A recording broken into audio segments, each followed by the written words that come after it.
শুনুন শুনুন, আমার বিড়ালের যত্ন যে নেবে তাকে আমি 1,00,000 টাকা দেব। স্যার আমি খেয়াল রাখবো। বস, আপনি এখানে?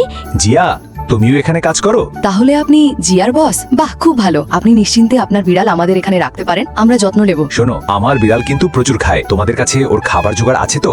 জি স্যার, খাবারের ব্যবস্থা হয়ে যাবে। আমি তো এমনিতেই বিড়াল পুষি। ঠিক আছে, আমি আজই আমার বিড়াল পাঠিয়ে দিচ্ছি। জিয়া, আজ তো লটারি লেগে গেল রে। কিন্তু দিদি, খাবার তো কিছুই বাকি নেই।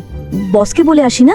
আরে থাম, দাঁড়া, খাবার আমি এনে দেবো। দিদি, এত খাবার কোথা থেকে আনলে? নিয়ে আনলাম, এর মধ্যে সব আছে, চকলেটও। চকলেট? ব্যাস কি আখ, এই খেলে তো আমি টাকলু হয়ে যাব। জিয়া, এদিকে এসো তাড়াতাড়ি। কি হয়েছে বস? এই বাক্সটা খোলো তো। এর মধ্যে কি? এটা তো মেয়াদোত্তীর্ণ। বস, এটা খেলে তো আপনার শরীর খারাপ হয়ে যাবে। হতে দাও না, ওর বিড়াল কি সত্যি নিজের? একবার মানুষ হয়ে যাই না।